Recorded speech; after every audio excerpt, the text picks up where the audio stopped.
Bonjour à tous. Bienvenue donc là, on est au cinquième webinaire, cinquième webinaire de la semaine de la transformation numérique. Ce webinaire, il porte sur les sujets de l'organisation et des process au sein des entreprises. On a des super experts, on a 3 super experts qui vont intervenir aujourd'hui. Je vais très vite leur laisser la parole puisque c'est pour eux que vous êtes là aujourd'hui. Mais voilà, vous rappelez un petit peu le contexte, les objectifs de cette semaine. Donc, c'est bel et bien de vous présenter les bonnes pratiques de la Transfonum dans le cadre de l'opération Transformation numérique et cybersécurité, une opération qui est labellisée par la région Occitanie et qui a pour objectif d'accompagner toutes les entreprises de la région dans leurs étapes de transformation digitale. Nous, à la Mêlée, ce qu'on fait, on a donc 3 grands volets pour vous présenter ces bonnes pratiques et vous accompagner dans votre transformation digitale. Dans un premier temps, ça va être de vous sensibiliser aux usages de la transformation numérique, donc comme des webinaires comme on organise cette semaine et comme nos experts vont vous présenter aujourd'hui. On propose également un pré-diagnostic pour mesurer la maturité numérique de votre entreprise. Vous retrouverez le lien là dans la présentation juste ici, qu'on vous communiquera évidemment à la suite de ce webinaire. Ce pré-diagnostic qui vous permet de mesurer du coup la maturité numérique de votre entreprise et de vous proposer des actions à mettre en place pour vous lancer ou accélérer votre transformation numérique. Et enfin, une fois qu'on a déterminé du coup les actions à mettre en place, l'opération transformation numérique et cybersécurité qui est portée par la région vous propose des accompagnements par des experts de la mêlée qui vont être divisés par 2. Finalement, voilà, des subventions à 50%. Donc, un projet qui est super intéressant. Donc, si vous voulez plus d'infos, n'hésitez pas à revenir vers nous. Pour ceux qui n'ont pas encore vu tout le programme de la semaine et pour qui ils participent pour la première fois. Du coup, on est bien au 5e webinaire de la semaine sur l'organisation et les process. Il nous en reste 2 demain sur la data et le cloud et sur la cybersécurité et le RGPD. On en a déjà eu 4 et si les 4 premiers vous intéressent et que vous les avez loupés, aucun problème, vous les retrouverez en replay très bientôt sur la page YouTube de la Mêlée.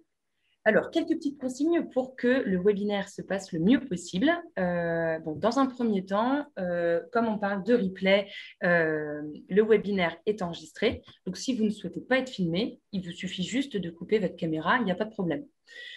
Lors des interventions de nos experts, on va vous demander également de garder vos micros coupés pour éviter toutes les nuisances sonores. Et évidemment, si vous avez des questions, on a un petit chat. Donc, n'hésitez pas à poser vos questions dans le chat ou alors à la fin des interventions de nos experts, on aura un moment de questions-réponses et vous pourrez prendre la parole à ce moment-là.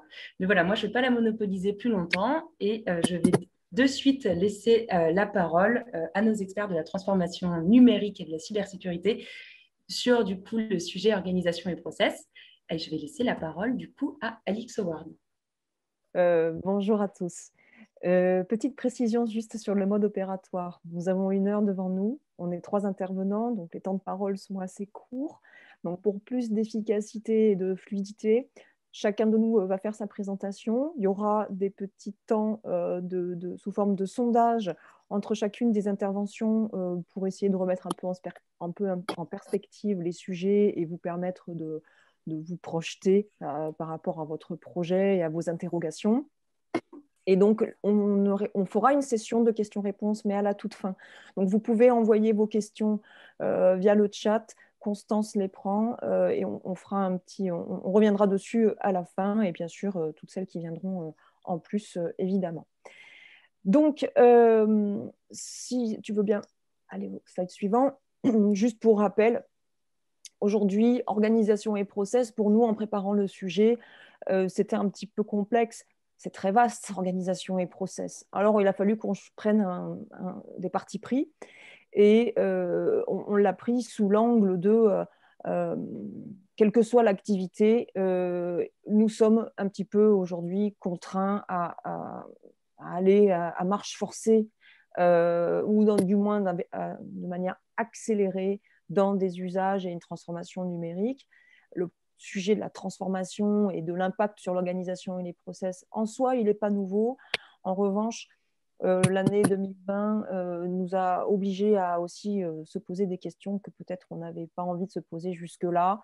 Et ça oblige à se reposer les fondements de votre organisation et des process de votre structure.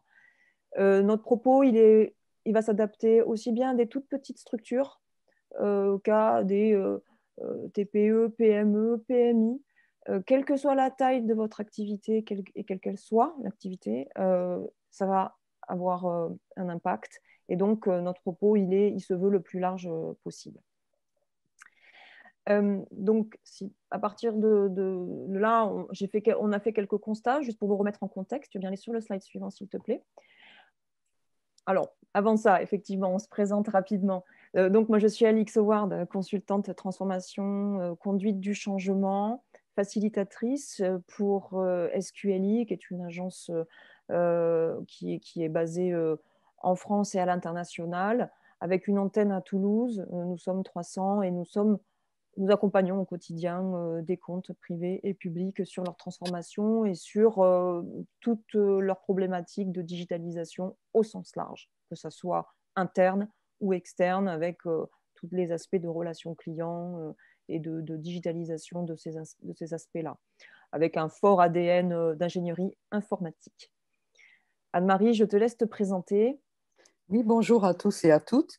Bon, moi-même, je suis à côté de cette PME importante toute seule, une consultante formatrice solo qui est conseil en santé sécurité au travail, RSE. Alors, RSE, ça va être mon thème, responsabilité sociétale des entreprises ou des organisations, ni plus ni moins que le développement durable appliqué à l'organisation, et également accompagnement RH.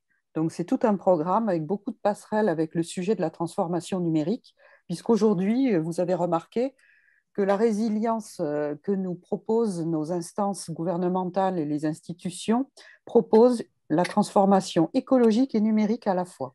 Romain ? Et donc, bonjour, je m'appelle Romain Legrand, je suis chez Synaltic, une entreprise qui a basé son cœur de métier sur la donnée. Nous accompagnons les clients, le cœur du métier. Nous essayons de cibler le plus possible le métier plutôt que la direction informatique pour justement aider à choisir les bons outils, les bons process afin de gérer la donnée de chaque entreprise. Nous insistons sur le fait que la gestion de la donnée est affaire de tous et qu'une bonne gouvernance, en fin de compte, les bons principes de process et d'organisation de la donnée se focalisent forcément sur la collaboration et l'implication des personnes. Merci Romain. Donc, quelques éléments de contexte pour finir cette introduction. Bon, la plupart des structures, des entreprises sont à la tâche pour assurer leur transformation. Et donc, ça met en lumière des constats qui sont simples. La dématérialisation, le digital, ça se généralise, ça s'accélère. On parle de visio, de services, de documentation dématérialisée, des formations associées. Il y a tout un tas de dispositifs qui s'imposent à nous. Et donc, on est sur un changement perpétuel. Et la normalité, finalement, se fonde sur ce changement perpétuel et de plus en plus rapide. S'ajoute à ça des ressources parfois nouvelles qui vont jouer un rôle stratégique. Elles nous tirent vers le haut. Nous avons tous été confrontés dans des équipes à des ruptures générationnelles, des ruptures de rythme, d'usage, de connaissances. Il faut s'y adapter. Pour le dirigeant aussi, on ne parle plus de trajectoire du but. Le point d'arrivée, il est incertain. En revanche, il va penser à la stratégie de sa trajectoire. Le chemin qu'on va prendre, il est peut-être il est plus facile à déterminer que finalement le point d'arrivée. Donc le principe d'incertitude, il est prépondérant. Et l'année 2020 nous a encore plus appuyé ce sentiment. Et puis enfin, il y a une double injonction qui s'impose à l'organisation. Là encore, quelle que soit son activité et sa taille, il y a d'un côté l'expérience client qui doit toujours être meilleure et l'expérience collaborateur aussi. Donc il faut gagner en qualité sur toutes ces dimensions-là. Les volumes de données sont de plus en plus importants, ils sont difficiles à gérer. Romain va nous en parler longuement parce que c'est sur ça aussi qu'on va appuyer. Et puis enfin, bien sûr, le bien-être au travail, c'est devenu une priorité incontournable. C'est là que la place de la RSE va prendre toute son ampleur. Et ça aussi, c'est quelque chose qui s'impose à nous dans l'organisation. Slide suivant. Pourquoi certains projets de transformation échouent? Parce qu'on va parfois sous-estimer les résistances et les causes de la résistance. Certains collaborateurs n'ont pas envie d'y aller. Et s'ils sont mal accompagnés, que c'est une cause d'échec. Ensuite, l'ambition portée par un dirigeant va être revue à la baisse, quelle que soit la raison, mais ça génère de la frustration, ça baisse la motivation, les résultats vont évidemment être impactés par ça. Ou un management intermédiaire qui n'arrive pas à se positionner, voire un dirigeant tout court qui n'arrive pas à se positionner. Parfois, la transformation n'est pas portée par le dirigeant et c'est aussi une cause d'échec. Et enfin, un déploiement mal maîtrisé, que ce soit techniquement ou au niveau opérationnel, ça peut être une cause d'échec. Alors, il y a un sujet qui, lui, n'est vraiment pas nouveau, c'est celui de la donnée. On parlait de gestion de la donnée, de gouvernance de la donnée, bien avant qu'on parle de transformation numérique, et ça depuis plus d'une décennie maintenant. Donc ce sujet n'est pas nouveau.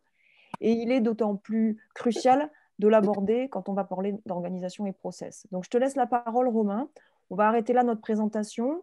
Tous les contenus qu'on va vous expliquer, on vous le transmettra après dans la présentation. On vous enverra le PDF. Romain, je t'en prie. Merci beaucoup. Donc, pour entamer ma présentation, déjà, je vous invite à noter les questions et éventuellement les personnes ciblées, donc soit Anne-Marie, soit Alix, soit moi-même, Romain. Mettez-les dans la discussion. Elles nous seront restituées par Constance en fin de webinaire, après la fin des 3 présentations, afin de fluidifier le plus possible le temps. Donc, par rapport à ce qu'Alix a poussé, clairement, moi, je travaille essentiellement sur la data. Nous retrouvons de toute façon les mêmes problématiques globalement sur tout type d'entreprise. Le but, c'est clairement d'impacter les personnes. La plupart du temps, ou en tout cas les process et l'organisation n'ont pas réussi à aboutir, en tout cas, à une stratégie de changement et à mettre en place des solutions, sont souvent le fait que nous n'avons pas impliqué, que nous n'avons pas ouvert les yeux, que nous n'avons pas suivi cette évolution par rapport aux personnes. Moi, ce que je vous propose et ce que Synaltic, en tout cas, diffuse au travers de chacun de nos clients, c'est de travailler sur 3 étapes. La première, qui est l'amorçage, la deuxième, la mobilisation, et la troisième, la généralisation. Alors déjà, on va commencer par l'amorçage. Qu'est-ce que l'amorçage? Le but de l'amorçage, c'est de faire prendre conscience aux gens. C'est d'essayer de leur expliquer pourquoi nous avons besoin d'évolution, pourquoi nous avons besoin de mettre une organisation et des process en place afin de pouvoir apporter des solutions qui vont faire gagner en performance, qui vont faire gagner en temps, qui vont faire gagner forcément en budget. Donc l'amorçage est un point essentiel.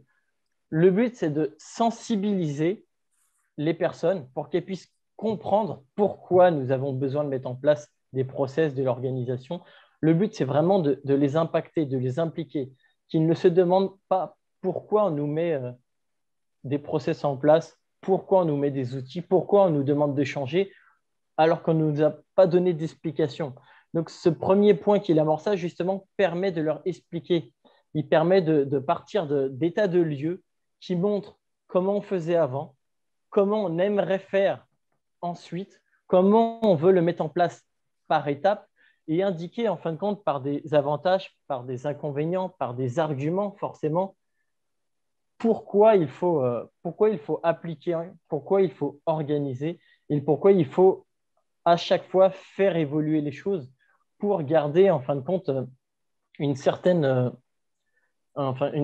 qualité dans notre façon de travailler, une certaine évolution, une certaine nouveauté qui fait que ça va améliorer à chaque fois aussi bien le travail d'une personne en particulier, mais le travail aussi de toute l'entreprise. Donc, cette prise de conscience doit être diffusée, doit être expliquée pour que chaque personne puisse enfin comprendre le but et ne pas être laissé de côté à se dire d'accord, on m'a filé ça, on ne m'a même pas expliqué pourquoi, je suis un peu perdu et ça ne me donne pas forcément envie de m'impliquer. Donc, voilà pour en tout cas cet amorçage. Ensuite, dans un deuxième point, nous avons la mobilisation. Donc, la mobilisation se caractérise en fin de compte par des choix forts. Une fois que nous avons capté l'attention des personnes, le but, c'est de les impliquer, de leur montrer qu'elles vont faire partie de la stratégie. Il ne faut pas mettre des personnes de côté, il faut leur montrer qu'elles font partie de l'entreprise et donc qu'elles vont aider à mettre en place les process, qu'elles vont faire vivre l'organisation et que c'est grâce à leur ressenti, en fin de compte, et à leur façon de faire qu'on va justement pouvoir enrichir et améliorer cette évolution et ces process. Donc, j'ai listé 3 points. Il y en a plusieurs, mais les 3 points les plus importants sont forcément les ressources, dans un premier temps. Donc, on va parler de ressources forcément humaines, mais de ressources aussi en termes d'outils. Donc, les ressources humaines, le but, c'est de fonctionner par étapes. En tout cas, chez Synaltic, nous sommes partisans, peu importe la taille d'une entreprise, de sélectionner les personnes qui vont être en fin de compte les évangélistes, qui vont être en fin de compte les personnes qui vont diffuser, qui vont s'imprégner, qui se sentent peut-être le plus impactés et envie justement d'apporter leur pierre pour construire ces premiers process avant de la diffuser vers l'entreprise entière. Donc voilà 2 types de ressources. Les outils, les personnes. Les personnes qui vont permettre d'avoir un noyau fort et d'accompagner ensuite, qui vont d'abord avoir la connaissance pour ensuite la diffuser, et les outils qui vont en fin de compte faire office de support. Alors, comme je passe mon temps à dire quand je vais accompagner les entreprises, c'est que l'outil n'est pas la brique principale, mais c'est un outil qui permet, sur lequel on peut s'appuyer pour arriver à la finalité. Et cet outil, bien sûr, en fonction du nombre, si nous sommes que 2 ou 3, tout peut se faire à l'oral. Même si on a une très bonne mémoire, on peut s'organiser, mais on sait très bien que l'outil reste quelque chose ensuite de très intéressant pour pouvoir imager, pour pouvoir organiser, pour pouvoir avoir un accès sur justement l'explication, la documentation, la communication, tout simplement, aider à la communication entre les personnes. Donc voilà pour cette mobilisation. Pensons au côté humain et au côté outil. Le deuxième, c'est forcément l'échange. L'échange qui va de toute façon s'appuyer sur les ressources. Le premier échange, ça va être humain. Il faut que les personnes se parlent. Pour impacter les personnes, il faut qu'elles se sentent utiles, il faut qu'elles se sentent nécessaires. Nous partons du principe, aussi bien pour les grosses entreprises que pour les petites, que de toute façon, une stratégie se construit de niveau vertical. Ce n'est pas que la hiérarchie de dessus qui vient apporter des informations. Elle peut apporter un fil rouge, une direction, mais les personnes qui sont justement les plus proches de la donnée, les plus proches du métier et donc les plus proches des process constructibles vont pouvoir aussi apporter leur œil critique, faire avancer les choses, venir apporter des arguments, des façons de faire qui font justement que ça fait construire un petit peu une nébuleuse à la méthode d'un réseau de neurones, en fin de compte, qui permet à chacun d'avoir son avis à dire et qui permet d'enrichir en tout cas les process en disant « Ah, cette personne a amené cette idée, elle est très bien, on peut en prendre la moitié, on peut en prendre la totalité, on peut éventuellement ne pas en prendre tant qu'il y a les arguments, mais elle a au moins aidé à enrichir l'organisation et les process. » Et enfin, il y a le cadre. Donc, le cadre reste pareil, quelque chose de très important. Peu importe le nombre de personnes qu'on va impacter au début, il faut forcément un cadre.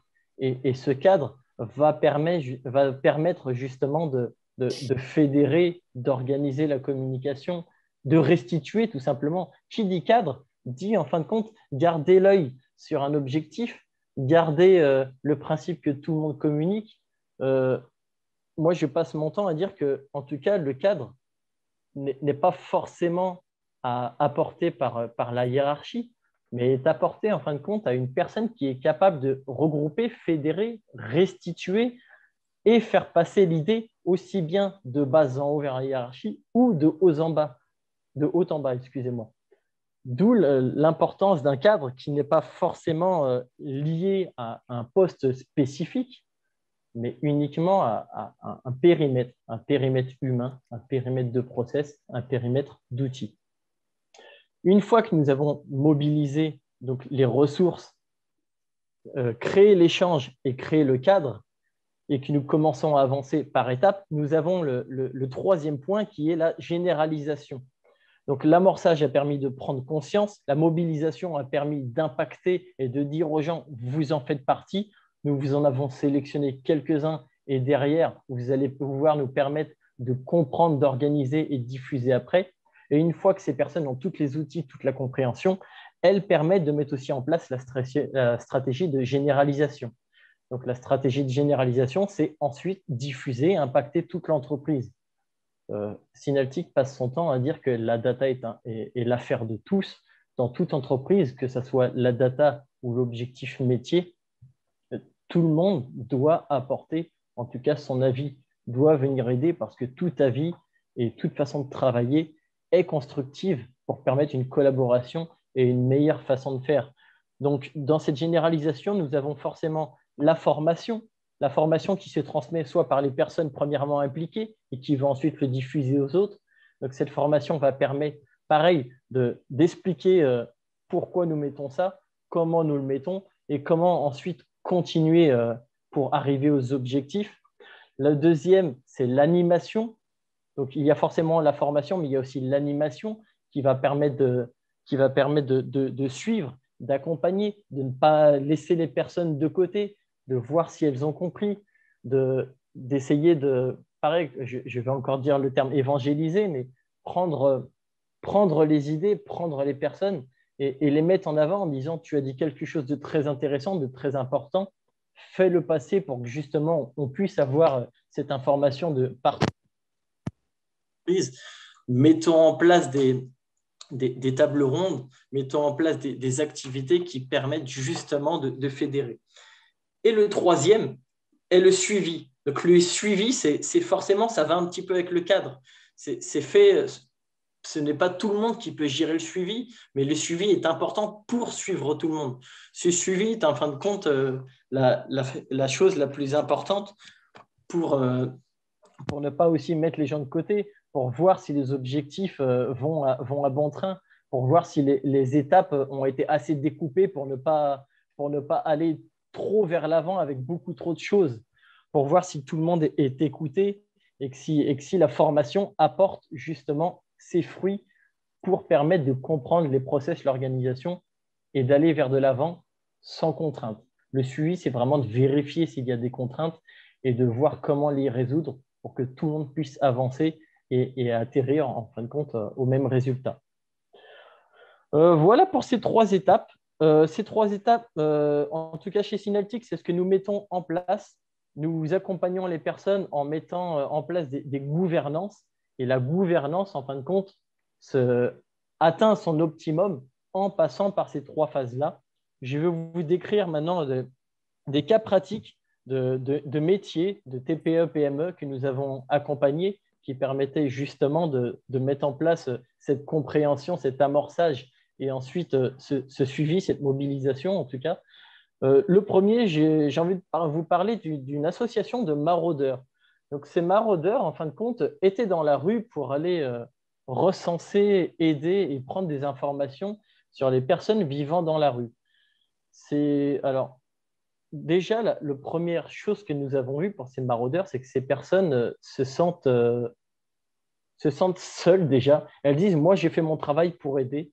Je viens aider les personnes de l'extérieur. Mon but, c'est de ne pas être fliqué, c'est de ne pas forcément travailler en collaboration, mais c'est d'aider un minimum ce que je peux autour de moi et de faire vivre et de donner aussi éventuellement l'envie aux personnes de faire le même boulot, d'aller dans les rues, recenser, aider et faire ça.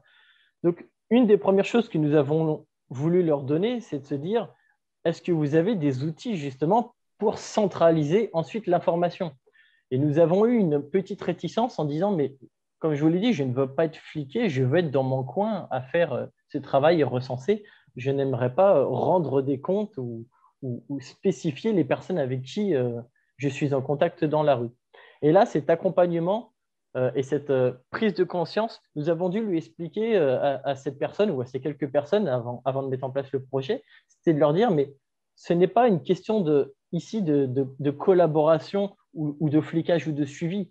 Ça va être en fin de compte uniquement un outil à mettre en place pour centraliser.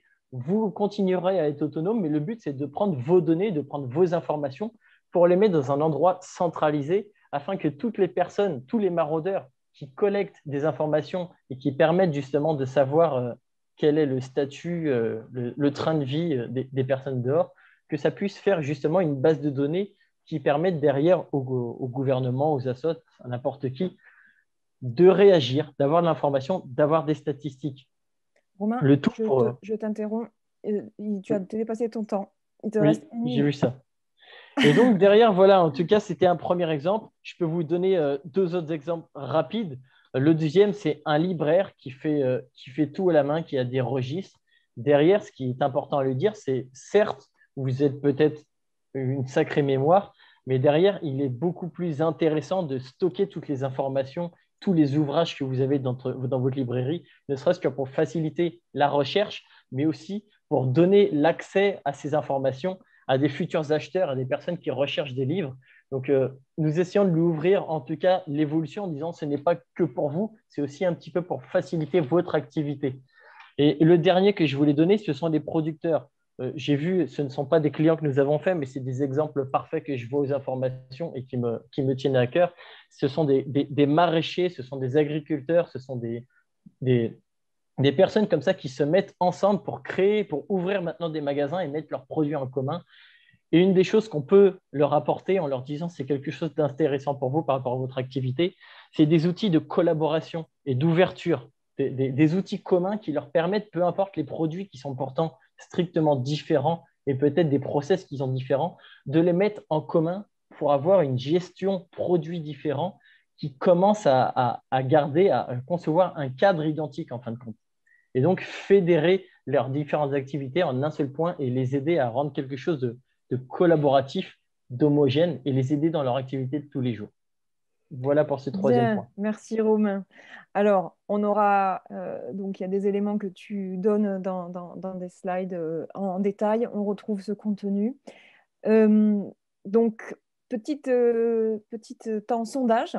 Constance, je te laisse le partager à l'écran. Donc, une première question. Réponse choix multiple. Vous avez droit de cocher plusieurs réponses. Une ou plusieurs. Alors, si je peux me permettre, Alix, donc ce petit sondage vient en fin de compte vous demander quel type d'outils vous utilisez pour justement porter la gouvernance, les process et donc l'organisation dans le changement. Comme je l'ai dit, le but de ces outils, c'est d'aider à la communication, d'aider à la compréhension et de porter justement l'évolution en impliquant, en impactant les personnes. Donc, forcément, il y a certaines entreprises qui n'utilisent aucun outil, qui font tout forcément à l'oral par la communication humaine directe. Je vous propose ensuite le deuxième outil, qui est un outil communautaire. Donc, un outil communautaire, je pense que ça fait partie des outils les plus connus. Ce sont des outils qui vous permettent d'échanger entre vous sur des thèmes, sur des façons de faire. C'est vraiment le but de fédérer un échange et une argumentation entre chaque personne d'une entreprise. Ensuite, nous avons l'outil de gestion des tickets.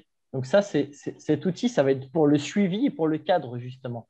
Ça permet de générer des demandes sur l'incidence, sur des problématiques, de savoir qui rencontre des problèmes, comment résoudre ces problèmes et qui peut être appliqué à suivre ces problèmes, en tout cas. Et le dernier, c'est un outil de référentiel, un base de référentiel, qui est un petit peu une porte ouverte sur de la recherche pour cibler, pour trouver rapidement de la documentation, des personnes, des process, des idées, et de pouvoir centraliser en fin de compte tout ça en un seul et même endroit pour que chaque personne, quand elle a un besoin, une question, une personne à trouver, qu'elle puisse y accéder pour que ça l'aide à sa compréhension et à son organisation. Merci, Romain.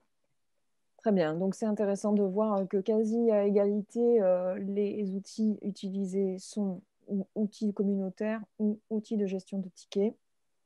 Effectivement, c'est ce qui est souvent le plus répandu. Mais on a quand même 20% qui n'utilisent aucun outil. On aura l'occasion d'en rediscuter. Merci.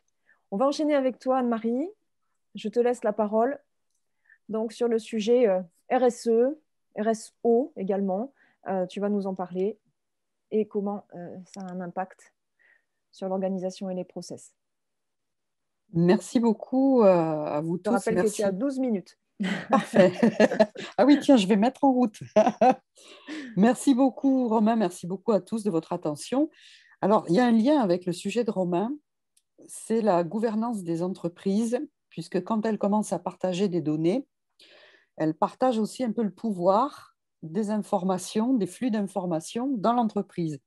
Alors, vous savez, la RSE, en fait, au départ, c'est la responsabilité sociale ou sociétale des organisations. C'était au sommet de Rio dans les années 80-90. On avait parlé de développement durable et puis on s'était dit, mais au fait, c'est pas est-ce que c'est la planète, est-ce que c'est macro-environnemental, ou jusqu'où on va avoir le grain, la finesse du grain dans lequel on va parler de RSE, et on s'est aperçu que c'était ni plus ni moins le développement durable appliqué soit aux entreprises, soit aux organisations. Quand ça s'appelle RSO, effectivement, Alix, c'est la notion d'organisation. Ça peut être des collectivités, ça peut être des associations, ça peut être tout type de statut d'organisation. À partir de là, j'ai prévu de vous parler de 4 leviers, effectivement, parce que quand on parle développement durable, on parle d'abord de la gouvernance de l'entreprise, c'est-à-dire de la capacité qu'a l'entreprise d'avoir ses paramètres de décision, ses flux de données et d'informations, et la façon dont elle va décider. Est-ce qu'elle va décider à travers des actionnaires qui sont très loin du terrain? Est-ce qu'elle va décider à travers des organismes financiers justement, dont elles sont dépendantes? Est-ce qu'elle va décider à travers une concertation avec ses salariés? Est-ce qu'elle va décider à travers uniquement le comité de direction et la garde rapprochée du dirigeant? Donc, vous voyez tout de suite que si on n'a pas d'infos partagées, ben, on va décider tout seul dans son coin. Donc, il y a ce côté-là. Ensuite, il y a, comment vous dire, la gouvernance de l'organisation, c'est donc sa capacité à décider et avec qui, avec quelle partie prenante. Ensuite, vous avez la notion comment dire, d'impact sur l'environnement de l'entreprise dans le développement durable. Donc ça va être ma deuxième partie. La troisième, ce sera l'impact social de l'entreprise. Donc vous vous souvenez des fameux 3 piliers. Le pilier donc, de la gouvernance stratégique, le pilier environnemental et le pilier social. À partir de là, vous allez avoir aussi l'impact de l'entreprise sur son territoire. Et c'est ça l'aspect sociétal. Vous avez l'aspect social, environnemental, et le sociétal, c'est l'impact sur le territoire. Alors, qu'est-ce que fait la transformation numérique là-dedans? En fait, on va dire la RSE est un moyen de favoriser la transformation numérique dans ces 4 endroits, mais elle est aussi un moyen, la transformation numérique est aussi au service de la RSE. C'est interactif, en fait, dans les 2 sens. Donc, c'est là que c'est assez incroyable, parce que je vais vous donner des exemples. Comment la transformation numérique ou les outils digitaux peuvent impacter la gouvernance? Comme l'a un peu suggéré Romain, les données sont stratégiques. Si vous ne maîtrisez pas tous les paramètres de données de votre entreprise, si certains salariés font de la rétention de données vis-à-vis du dirigeant, le dirigeant va décider en aveugle en partie. Donc, vous avez le flux des échanges d'informations qui est stratégique et également tout ce qui est communication interne. Et donc, les outils digitaux, notamment les outils collaboratifs qui ont été évoqués en grande partie aussi par Romain, sont des forts leviers de management participatif et qui sont dans l'esprit RSE de partager un peu le pouvoir dans l'entreprise. ce qui est la chose la plus difficile à faire parce qu'il y a des gens qui tirent leur pouvoir des données qu'ils maîtrisent eux-mêmes sans les partager. Vous avez dû voir dans les entreprises pas mal de cas de ce style où je deviens important, je garde le pouvoir en surtout ne partageant pas les données avec mes collègues. Et du coup, je peux me faire mousser auprès de la direction pour être indispensable, me rendre indispensable et être incontournable. Donc, on voit bien la part des outils digitaux dans la gouvernance de l'entreprise qui soit appartient à une petite poignée de personnes en termes de décision, soit à des lobbying financiers, soit et effectivement la donnée et du coup tous les outils qu'on peut trouver des outils numériques qui existent sur le marché vont un peu casser cette hiérarchie des données et induire une transversalité. Et certaines personnes vont avoir l'impression que le pouvoir leur échappe. D'autres, au contraire, vont s'en saisir pour enrichir, comme le disait Romain, le système de décision de l'entreprise, le rendre plus divers, plus participatif et sans doute plus efficace puisque chacun pourra vraiment amener sa pierre à l'édifice. Donc ça, c'est le premier point. Et la RSE ou la RSO est censée être plutôt en faveur d'un management participatif et on peut considérer que c'est presque de l'innovation managériale, quoi. Voilà. Ensuite, vous avez le deuxième volet, l'environnement. Quel lien peut-il y avoir entre l'impact environnemental de l'entreprise et la transformation numérique? Eh bien, imaginez que, par exemple, vous avez ne serait-ce qu'une salle informatique bourrée de serveurs, de terminaux. C'est sûr que si on demande aux gens d'imaginer une sobriété énergétique, on sait que Google, tous les GAFA sont les premiers consommateurs d'énergie électrique, on va s'inquiéter de la consommation électrique des serveurs, des équipements et des infrastructures de réseau. On va s'inquiéter de tous les rejets de gaz à effet de serre issus de ces installations. Et on va aussi s'intéresser au cycle de vie des matériels. On sait que c'était une critique de pas mal de constructeurs informatiques d'être considérés comme des gens favorisant l'obsolescence programmée des équipements. Vous voyez bien la course à l'iPhone, hein, il y a toujours une nouvelle version, il y a toujours un nouvel OS, un nouveau système d'exploitation qui vous pousse à rendre votre matériel obsolète rapidement. On sait que la durée de vie, le cycle de vie d'un ordinateur, c'est de l'ordre de 3 ans, 4 ans. Quand un ordinateur commence à avoir 5 ans, on commence à penser que c'est une rouille, quoi. Voilà, que c'est un vieil équipement. Et d'ailleurs, le système d'exploitation ne peut plus s'installer sur un hardware qui est trop vieux, comme par hasard. On couple le cycle de vie du système d'exploitation à celui du matériel et finalement, on est obligé de changer de matériel. On ne peut plus mettre à jour le système d'exploitation sur un vieux matériel. Donc là, vous avez des exemples concrets.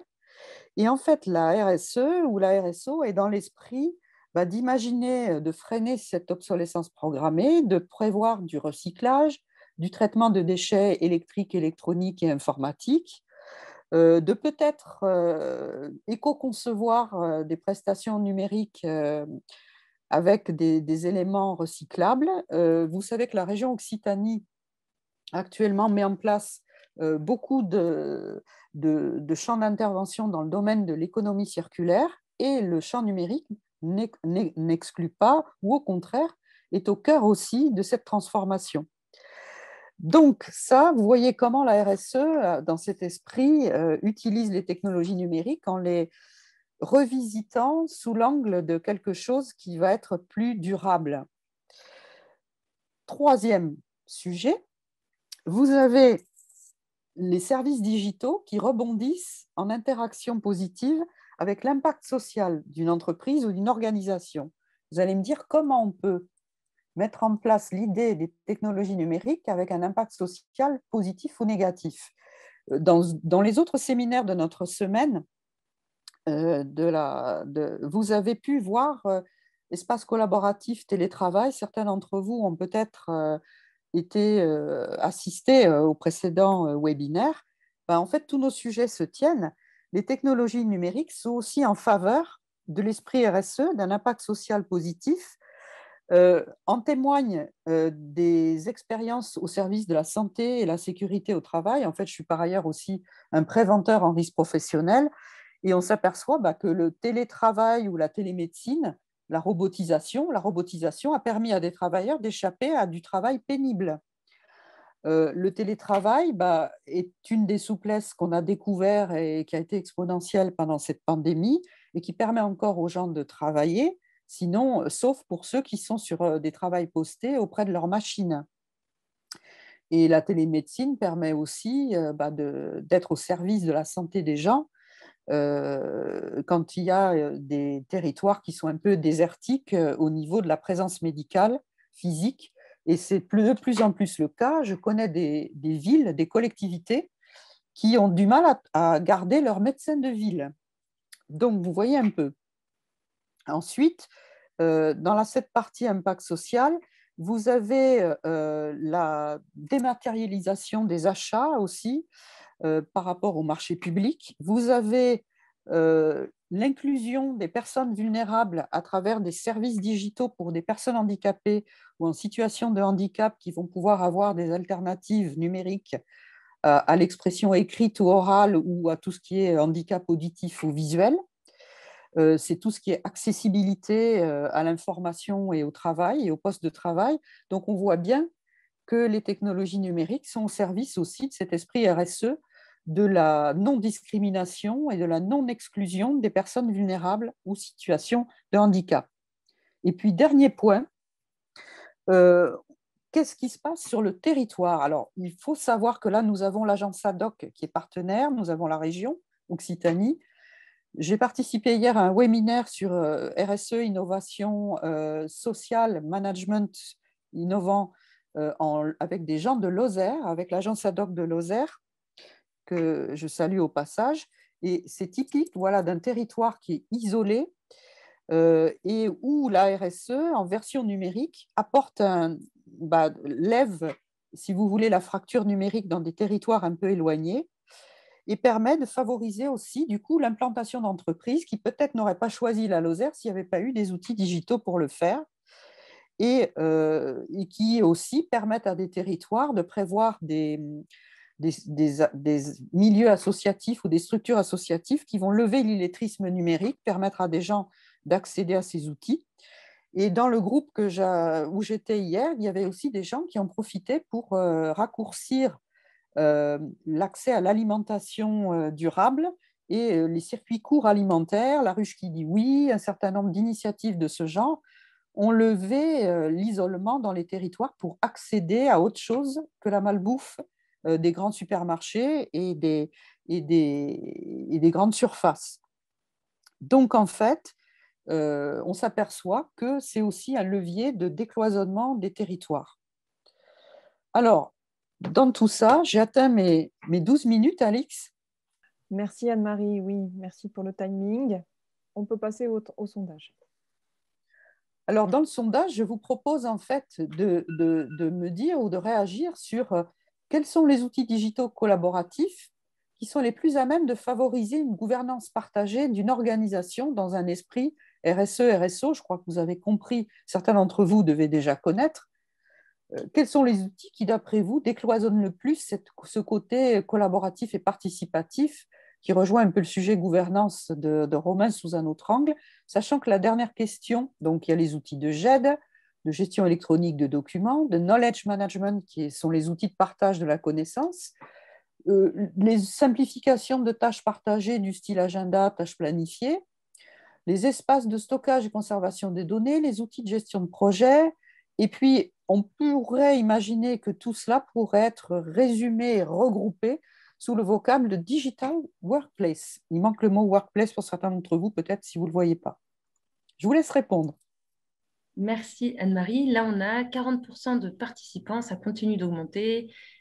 47, 48, 53, super. Voilà, n'hésitez pas à répondre à ce petit sondage. Répondez au sondage et surtout, n'hésitez pas voilà, à me poser des questions, toujours par via le chat, je pourrais vous y répondre. Mais c'est vrai que c'est magnifique de pouvoir regrouper management, organisation des entreprises, des organisations, RSE et transformation numérique. C'est assez fabuleux. Eh bien, vous êtes déjà bien avancé sur l'aspect 360, effectivement, de tous les outils là, qu'on avait évoqués entre Romain et moi. Et vous avez raison de penser que la digital workplace, c'est quelque chose, c'est un concept là, qui est en pleine évolution et qui est en train d'intégrer tout ça un peu comme un ERP intègre tout ce qui est gestion dans une entreprise. Je vous remercie de votre approche. Bien, merci Anne-Marie. Donc, troisième et dernière partie, donc sur une approche ici, on va dire, opérationnelle. Donc, dans la continuité de ce que nous ont dit Romain et Anne-Marie, je vais vous parler des étapes clés qui seront nécessaires pour aborder le changement et puis surtout piloter efficacement. Il y a déjà des éléments que Romain nous a évoqués. Je vais rentrer peut-être un petit peu plus dans le détail sur les éléments en question.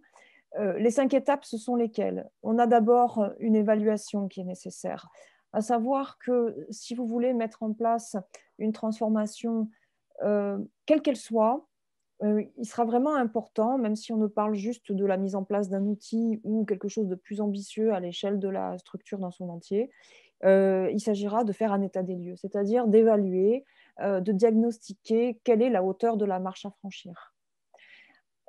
Et ça, on va se poser des questions pour pouvoir mesurer ça et évaluer ça, on sera sur quelle est là où les populations impactées. Alors, si l'entreprise est suffisamment grande pour parler de plusieurs populations, de groupes de personnes, souvent les métiers par exemple, hein, ou si c'est une petite structure, qui de l'équipe est impactée par le changement, et puis si tous sont impactés, c'est à quel degré. Donc, on va évaluer donc l'impact sur les parties prenantes et surtout ne perdez pas de vue qu'on ne va pas uniquement parler, quand on dit les parties prenantes, ce ne sont pas que les utilisateurs finaux, ce ne sont pas que les collaborateurs. Il peut y avoir aussi un acteur tiers de type partenaire, de type prestataire qui a un rôle à jouer dans le match. Il peut y avoir aussi un acteur de type sponsor extérieur qui va venir amener des arguments pour convaincre, pour embarquer ceux qui ne seraient pas convaincus ou tout simplement abonder dans le sens du dirigeant. Donc ça, première étape, évaluation. Deuxième étape, c'est la définition. C'est-à-dire que dès lors qu'on a fait un diagnostic suffisamment fin, qu'on a l'appui du dirigeant, il faut qu'il soit là, il faut qu'il soit présent, et qu'on a une vision suffisamment claire des actions à mener, alors il faut l'écrire. C'est la fameuse feuille de route qui va être absolument indispensable dans la définition des jalons pour la mise en place de votre transformation et les actions inhérentes. Le premier élément qu'on va mettre dans cette feuille de route, c'est les éléments de gouvernance. On en a beaucoup parlé, je ne reviens pas dessus. Ensuite, il y a tous les aspects, les leviers communication. Une transformation va bien s'opérer que s'il y a une communication forte de bout en bout. Donc, des points de rencontre, des ateliers, des éléments de sensibilisation, des cafés flash pour en discuter le matin, un peu formalisé. Tout est bon à prendre pour communiquer. On va aussi imaginer les actions de formation et les actions d'accompagnement, de déploiement, les aspects techniques, hein, plus que fonctionnels. Et puis, c'est aussi à cette étape de définition qu'on va écrire les objectifs à mesurer et les éléments les indicateurs de pilotage et de performance. Si on a défini ça avant même d'avoir commencé une action, on sait aussi quel chemin il va falloir emprunter plus précisément. Donc, ça, il faut prendre le temps de l'écrire, à minima.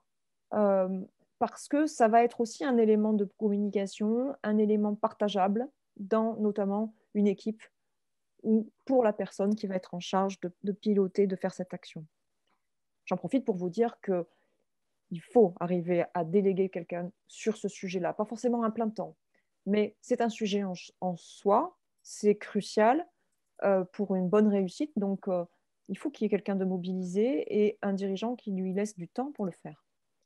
Donc, votre feuille de route est écrite. Troisième étape, il faut la décliner. Donc, c'est sa mise en œuvre. On va écrire du contenu pour la communication, on va imaginer les formats, on va faire une petite vidéo, on va organiser un atelier, on va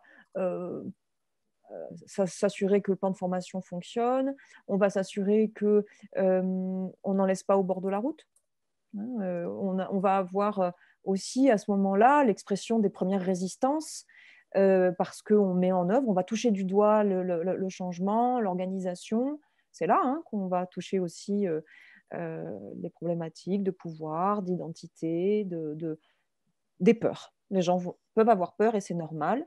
Donc, votre feuille de route, elle est sur le signe de la réassurance, que ce soit sur l'angle technique ou opérationnel. Donc, on décline ça jusqu'à ce qu'il y ait une prise en main d'un nouvel outil, du nouveau mode de fonctionnement, et qu'on commence à pouvoir mesurer les premiers résultats de cette mise en œuvre. C'est la quatrième étape, on pilote. On mesure l'appropriation du changement, la performance du dispositif. On pense très régulièrement à célébrer les succès, j'y reviendrai, mais il faut célébrer les succès, tout comme il faut pointer les problématiques et ne pas hésiter à pivoter, à revoir la trajectoire pour être sûr qu'on s'adapte aussi. C'est en trébuchant qu'on apprend à marcher. Donc, allez-y aussi sereinement par rapport à ça. On a le droit de se tromper. Si on fait bien son travail aussi, les parties prenantes extérieures vous font remonter des choses. Donc, il faut bien prendre en compte aussi les retours internes, mais les retours externes. Un feedback client va être essentiel à cette étape, par exemple. Et puis, dans la durée, a priori, ça se passe bien. Vous allez ajuster votre chemin et on arrivera à la cinquième étape qui est l'amélioration, à savoir que vous allez, au fil du temps, intégrer le changement. Le changement, lui, va être de plus en plus, va devenir la vie courante du projet, de votre entreprise. Et alors, il faudra à ce moment-là améliorer le plan d'action et se mettre en démarche d'amélioration continue. Et toute la démarche qui vise à avoir des indicateurs spécifiques bien définis nous permettent d'avoir un accompagnement comme ça qui va s'opérer tranquillement dans la durée. Donc, je vous laisse le soin de faire la démarche de projeter cette approche qui est globalement assez théorique dans ce qui pourrait être votre sujet, votre préoccupation, ce à quoi ça peut s'appliquer. On parle de mise en place d'un outil digital ou d'une plateforme de digital workplace ou ce type d'approche, mais ça peut être purement et simplement organisationnel et le processus sera le même, qu'on parle d'outils numériques ou pas. N'oublions pas que les outils ne sont que des outils. Et c'est tout l'enjeu aussi de l'organisation et process, c'est que une organisation et un process peut s'appuyer sur un outil, mais pas le contraire. Et donc ça, c'est vraiment essentiel à retenir.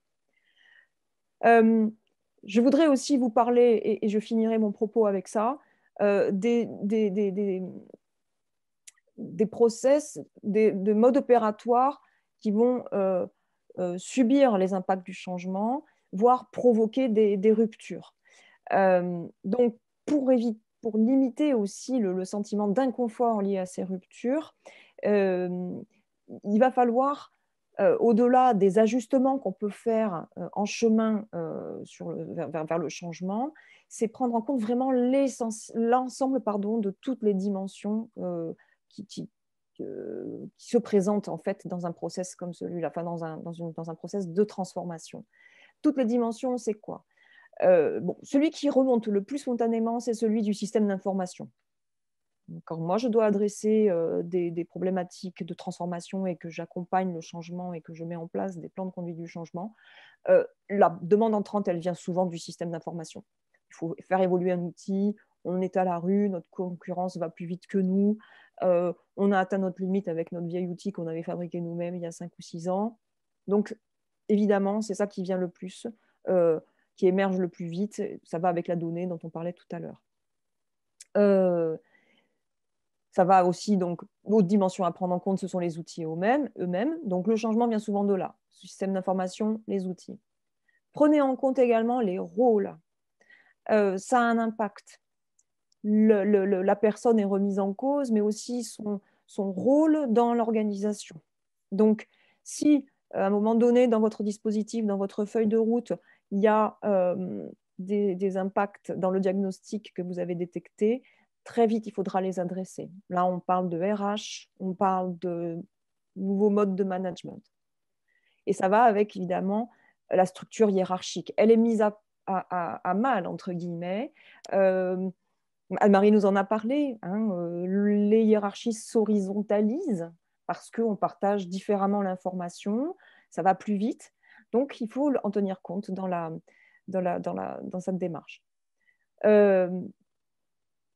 Toujours sur le côté RH, n'oubliez pas que la rémunération aura un rôle fort, c'est une motivation. On peut aussi revaloriser des métiers avec la formation qui peut être proposée dans un dispositif, parce que ce sera essentiel dans le dispositif. Alors, on peut aussi penser rémunération. Et puis aussi, n'oubliez pas, si ça se présente, que vous pouvez avoir des problématiques pour une même société qui sont identiques, mais quand même avec des divergences parce qu'elles sont sur des sites géographiques différents. Vous localisez des collaborateurs à des endroits différents, ils n'ont pas forcément les mêmes problématiques ou ils ont une perception du sujet qui va être différente. Donc, votre feuille de route, elle va être globale, mais déclinez-la aussi en fonction de à qui vous l'adressez et comment elle est mise en œuvre. C'est très important. Et donc, je reviens sur un sujet qui, pour moi, me tient à cœur, c'est célébrer les succès. Autant on va pointer ce qui ne va pas, autant il faut surtout pointer ce qui va. Et donc, ça donne des jalons aussi d'aller dans le succès et d'être content d'un résultat. Et ça permettra aux derniers résistants, ceux qui n'y croient pas ou qui ont envie de freiner le reste, de finalement suivre le mouvement aussi. Voilà, je m'arrête là, ça va très très vite. Petit sondage à nouveau pour voir un petit peu comment vous vous positionnez et quelle serait votre approche. Je te laisse l'afficher. Donc, une question qui s'adresse à celui qui va décider dans le cadre d'une mise en place d'un nouvel outil qui vise à digitaliser les process. Vous commencez par quoi? Vous pouvez répondre par une seule ou plusieurs questions, mais quelle est votre première action pour initier le chantier de cette transformation, de ce nouvel outil qui digitalisera les process? Rédiger un cahier des charges, un aspect très technique et fonctionnel. Parler avec ses collaborateurs et savoir de quoi ils ont besoin. S'assurer qu'il y a des budgets de formation sur lesquels on peut s'appuyer, ou juste y aller tout droit, se dire finalement on fera des ajustements à ce qui existe déjà et on verra bien si ça suit. Alors les réponses, elles viennent de situations vécues. Enfin, les propositions de réponses viennent de situations vécues. C'est pour ça qu'elles sont axées comme ça. Écoute, on a pas mal de réponses. Là, Alix, on est à 53, 57%, 60% maintenant de réponses. Je mets fin au sondage. Ok, grosse majorité de réunir son équipe et expliquer les objectifs et recueillir les réactions. Absolument, c'est bien la toute première étape, vous avez raison. Vous avez bien compris. Bon, en même temps, on a été bon dans nos présentations aussi, il ne faut pas se le cacher. Donc, ouais, absolument. Vous avez tout à fait raison. Deuxième partie, c'est rédiger le cahier des charges. Oui, ça viendra après, à un moment donné, mais d'abord et avant tout, les humains, les hommes avec un grand H. Bon, on va s'arrêter là. Place aux questions-réponses. Déjà quelques questions qui se sont affichées. Oui, on en a quelques-unes pour toi, Alix, et puis Anne-Marie, ensuite, j'en ai une pour toi aussi. Plusieurs questions concernant, du coup, cette feuille de route. Qui rédige cette feuille de route? Et voilà, on a même une petite précision de Philippe. Peut-on envisager que cette feuille de route soit coécrite en groupe de sponsors dans une démarche de co-design? Oui. Alors, oui, on peut co-construire cette feuille de route. Ça peut être ce qui va émerger d'un atelier de vision, justement. On veut aller vers une transformation, par quel chemin on passe, quels sont les objectifs à atteindre. On décortique aussi ensemble, on met autour de la table les parties prenantes qui sont concernées et on les fait discuter. Bon, il y a des moyens de faciliter ça aussi, hein, je vais prêcher pour ma paroisse. Et dans la formalisation finale, c'est-à-dire en gros fixer sur le papier ce qui aura été produit lors de discussions en atelier, il faut que ça soit, soit c'est directement un dirigeant si on est sur une toute petite structure, soit c'est quelqu'un qui va être côté généralement communication ou généralement gestion de projet, direction de projet, parce que bon, déjà c'est des profils qui savent faire, et puis à qui on va donner du temps pour ça, hein. Il faut absolument que ça soit délégué. Donc, qui le fait? C'est la personne qui va être en charge de piloter le changement, alors de piloter le projet. Attention, ne confondez pas gestion de projet et gestion du changement, deux choses différentes. Mais donc, le pilotage du changement, c'est une direction de projet appliquée à ça. Merci, Alix. On a des questions également de Flora qui souhaitait que tu reviennes sur les exemples d'indicateurs dont tu parlais et qui nous a posé également une deuxième question. Mais peut-être, Flora, si vous souhaitez prendre la parole pour donner un peu plus de précision et qui s'inquiétait aussi de l'aspect rémunération dont tu parlais, que ce soit contre-productif. Oui. Alors, pour les indicateurs quantitatifs, qualitatifs, vous mettez en place un nouvel outil de type suivi de la relation client et mesure de la satisfaction pour partager des feedbacks clients. Ces éléments-là sont ensuite partagés au sein de l'entreprise. On va mesurer le nombre de données collectées sur les retours clients et comment on peut les traiter et le temps de traitement.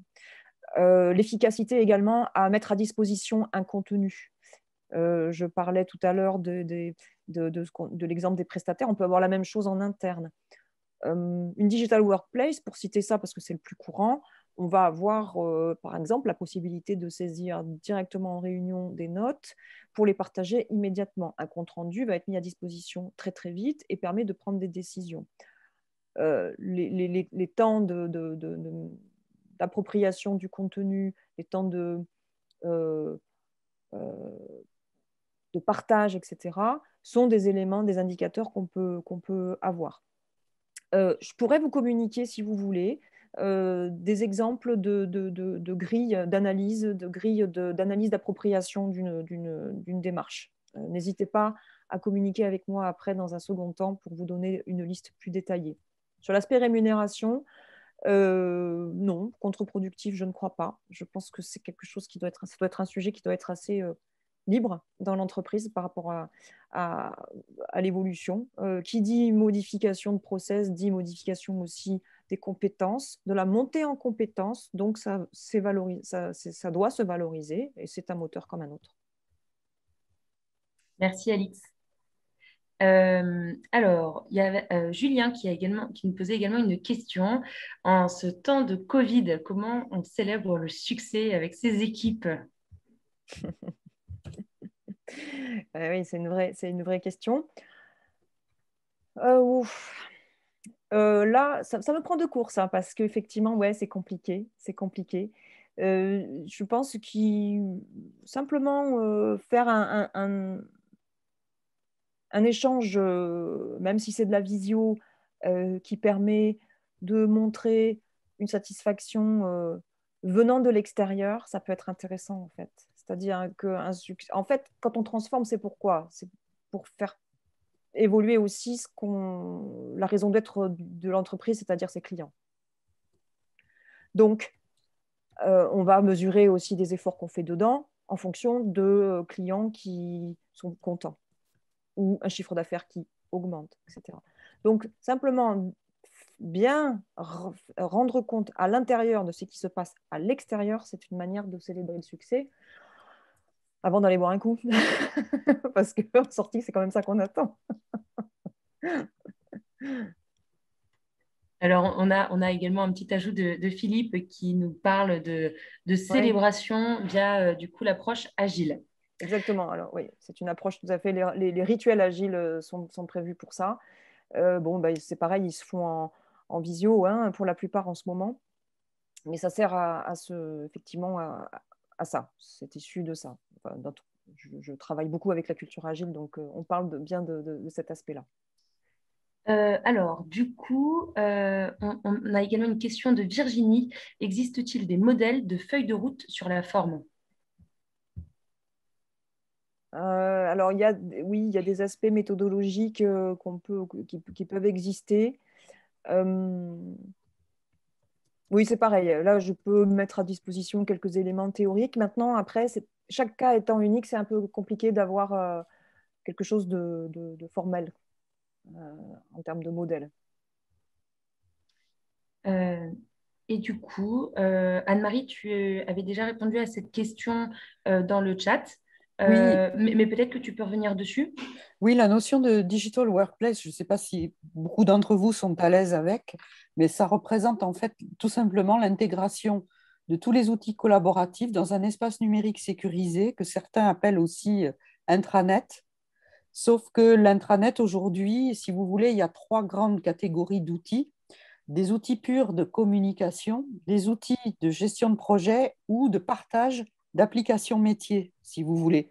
Et au lieu d'avoir les applications métiers d'un côté, les outils de gestion de projet, les outils de communication à part, bah, on a un outil intégré qui reprend tout ça, mais d'une manière sécurisée.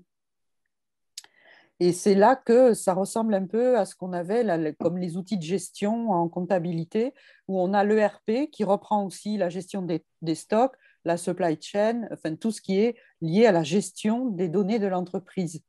Donc c'est un peu le même phénomène, mais avec un aspect collaboratif, partage d'applications et donc gestion de projet intégré dans un même outil. Merci beaucoup, Anne-Marie. Voilà. Alors, on n'a pas eu de nouvelles questions. Alors, peut-être le temps qu'on ait les dernières questions qui arrivent. Et comme on a passé le cap bah, de l'heure de ce webinaire sur l'organisation et les process, je vais redemander à chacun de nos experts un petit mot finalement de conclusion, un petit mot rapide sur les choses à mettre en place. Anne-Marie, est-ce que vous souhaitez commencer? Oui, pourquoi pas. Bah, écoutez, c'est vrai que c'est toujours un peu frustrant en webinaire de ne pas pouvoir échanger avec l'intégralité des participants, mais je les remercie et je remercie tous nos experts et la mêlée pour cette organisation. Et je souhaitais dire que bah, finalement, ce qui nous rejoint un peu tous, c'est l'aspect un peu 360 de l'entreprise. Toutes les fonctions de l'entreprise qu'on avait identifiées par le passé, les gens qui sont à l'informatique, hein, il y a les gens, le DSI, hein, les systèmes d'information, les gens des RH, les gens de la finance, de la gestion, les gens du marketing, du commercial. En fait, on s'aperçoit que tout cela aujourd'hui n'est plus cloisonné ou en silo comme avant et que l'entreprise apparaît dans sa globalité à travers la transversalité des outils numériques. Merci Anne-Marie. Merci beaucoup. Alix, tu veux prendre la parole? Bon, je vais laisser Romain. Allez. Vas-y. Pas de problème. Donc oui, pour remettre en avant aussi un peu ce qu'a appuyé Alix, en tout cas, le facteur humain est quelque chose qui est censé être indispensable, en tout cas. L'humain qui doit communiquer, qui doit apporter sa pierre, qui doit savoir comment elle travaille les autres aussi pour y prendre à chacun les bons points et permettre de fédérer tout ça au travers des outils. Donc, l'outil clairement qui permet de faire les process et l'organisation, en tout cas, sont d'un premier rapport pour la communication, surtout pour la communication. Et le deuxième, après, ça va être forcément pour le cadre et le fait d'avoir accès à des documents, à des informations qui nous disent où aller, comment aller. Donc, c'est vraiment les points, en tout cas, prépondérants qui mettent l'homme au cœur du process. Et peu importe, une des choses qu'Alix a dit, la hiérarchie, justement, tend à s'horizontaliser. C'est totalement vrai. Et en tout cas, c'est ce que nous recherchons, en tout cas pour mon entreprise. Et c'est ce que nous essayons de diffuser pour montrer qu'il y a il y a du feedback, il y a de l'existant qui montre que ça fonctionne en tout cas. Avant de faire un mot de conclusion, il y avait une dernière question, j'y réponds très très vite. Il y a Philippe qui nous demande la transformation numérique des process peut conduire à un fonctionnement plus transverse. Comment procéder pour valoriser cette démarche? Par définition, les modes opératoires d'ateliers de co-construction vont rendre les choses transverses. Et si c'est légitimé par un dirigeant, alors ça se valorise pas tout seul, je dirais. C'est que si on embarque les gens dès le début et que ça devient une habitude de travail pour l'ensemble de ce qu'on met en place, ça se fait assez naturellement. Après, sur comment spécifiquement, ça, on peut en discuter en off. Si je peux compléter, oui, clairement, c'est à partir du moment où ça a été mis en place une fois et que ça apporte ses preuves, les gens auront envie de le réutiliser pour d'autres évolutions, pour d'autres transformations numériques, pour d'autres projets. Donc clairement, ça coule de source, j'ai envie de dire, ou ça doit couler de source. C'est ça. En tout cas, ça sera plus évident dans la mise en œuvre. Moi, pour conclure, je vais juste vous donner une formule qu'on aime bien dans la conduite du changement et qui vous permettra de méditer. Il vaut mieux penser le changement que changer le pansement. Très bien. Voilà. Je vous remercie. Joli. Merci, Alix. Et du coup, moi, je tenais à remercier du coup, nos 3 super experts pour ce webinaire. C'était super intéressant. Donc, vraiment, un grand merci à vous 3 pour cet échange. Il nous reste encore 2 autres webinaires sur la data et le cloud que sur lequel d'ailleurs Romain va intervenir demain matin. On a un autre webinaire sur la cybersécurité et la RGPD demain soir. Si vous souhaitez revoir ce webinaire, il sera disponible en replay, je pense, d'ici une semaine, sans trop m'avancer. Et tous les autres webinaires de la semaine seront également disponibles. Donc, n'hésitez pas à aller faire un petit tour sur notre page YouTube. Je vous ai également envoyé un lien, un petit questionnaire de satisfaction sur ce webinaire. N'hésitez pas à nous faire vos retours. On est vraiment preneurs pour nous améliorer pour les prochains qu'on va organiser. Et si vous souhaitez plus d'infos sur l'opération transformation numérique et cybersécurité et pour pouvoir bénéficier d'accompagnements qui seront subventionnés par la région ou qui finalement ne reviendront qu'à moitié prix, n'hésitez pas à nous contacter. L'adresse mail, c'est transfonu@lamélé.com. On vous remet tout ça dans un petit mail juste après, juste à la fin de ce webinaire. Merci à tous et je vous souhaite à tous un bon appétit. Merci Constance. Merci, bonne journée.